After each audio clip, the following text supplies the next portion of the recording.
Assalamualaikum warahmatullahi wabarakatuh. Perkenalkan, nama saya Hajara dari BKC Angkatan 2023.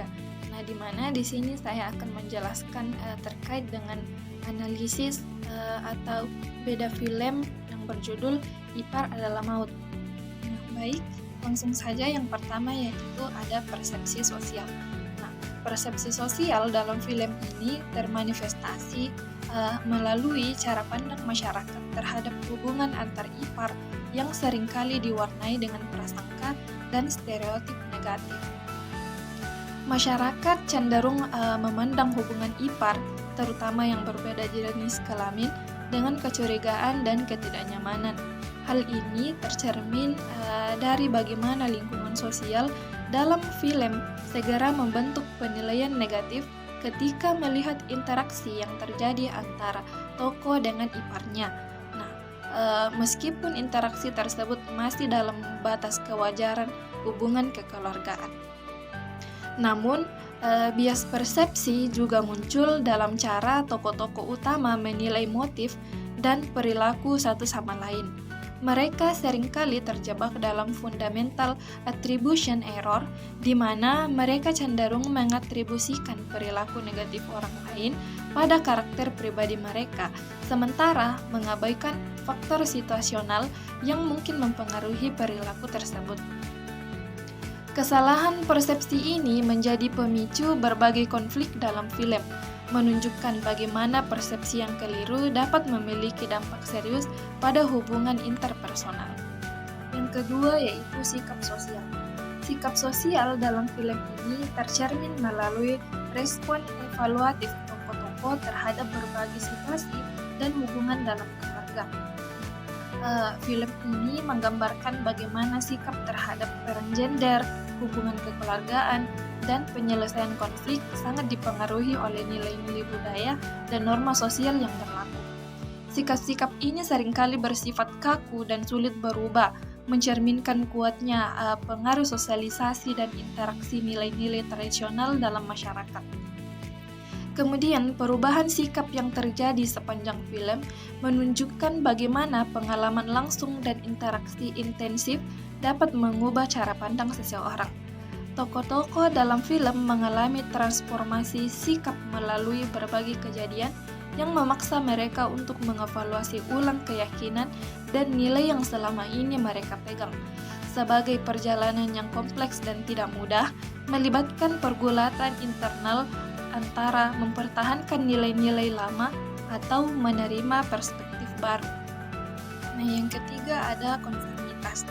Konformitas menjadi tema penting dalam film ini karena ditunjukkan melalui tekanan yang dihadapi tokoh-tokoh untuk mematuhi norma dan harapan keluarga besar. Tokoh utama seringkali menghadapi dilema antara mengikuti kehendak kolektif keluarga atau mempertahankan prinsip dan keinginan pribadi mereka.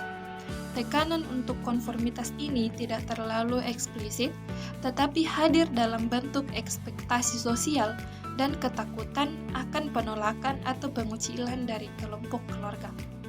Dalam film ini, tekanan sosial untuk konformitas dengan norma keluarga besar ditampilkan secara kompleks dan berlapis, di mana tokoh-tokoh utama menghadapi ekspektasi yang kuat untuk mengikuti aturan tidak tertulis tentang bagaimana seharusnya hubungan antar ipar terjalin. Tekanan ini tidak hanya datang dari anggota keluarga senior, tetapi juga dari sesama anggota keluarga yang sebaya. Mereka diharapkan untuk menjaga jarak, bersikap formal, dan menghindari interaksi yang terlalu akrab. Meskipun dalam situasi yang sebenarnya mereka membutuhkan komunikasi yang lebih intens. Nah, film ini juga menggambarkan bagaimana konformitas dapat memiliki dampak positif dan negatif pada individu dan hubungan keluarga. Di satu sisi, konformitas dapat membantu menjaga harmoni dan kestabilan dalam keluarga besar, namun di sisi lain, tekanan untuk konformitas dapat menekan individualitas dan menghambat perkembangan hubungan yang sehat dan autentik antar anggota keluarga. Selanjutnya ada kelompok. Dinamika kelompok dalam film ini terutama berfokus pada interaksi dalam unit keluarga besar, di mana terdapat pembagian yang jelas antara in-group dan out-group. Keluarga inti seringkali dipandang sebagai in-group, sementara ipar dan keluarga jauh dianggap sebagai out-group, yang menciptakan ketegangan dan potensi konflik dalam interaksi sehari-hari. Pembagian ini mempengaruhi bagaimana informasi diproses dan bagaimana keputusan dibuat dalam konteks keluarga. Kohesivitas keluarga juga menjadi aspek penting yang dieksplor dalam film. Konflik antara anggota keluarga seringkali mengancam kesatuan dan kekompakan kelompok, memaksa tokoh-tokoh untuk memilih antara mempertahankan hubungan pribadi atau menjaga keutuhan keluarga besar. Nah, film ini juga menggambarkan bagaimana struktur dan hierarki dalam kelompok keluarga dapat mempengaruhi resolusi konflik dan pengambilan keputusan. Selanjutnya yaitu identitas.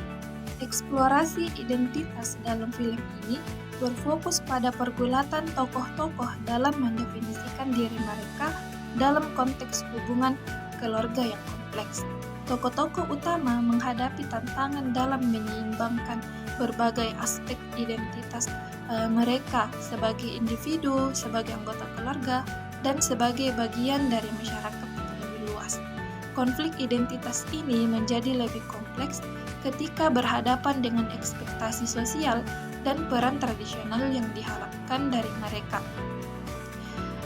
Proses pembentukan dan transformasi identitas digambarkan sebagai perjalanan yang dinamis, di mana ini dipengaruhi oleh interaksi sosial dan pengalaman pribadi.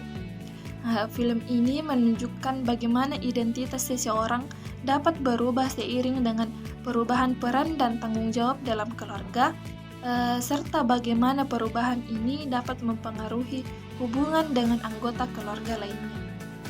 Kemudian ada konsep diri. Konsep diri dalam tokoh-tokoh film dibentuk melalui interaksi kompleks antara penilaian pribadi dan feedback dari lingkungan sosial, terutama keluarga.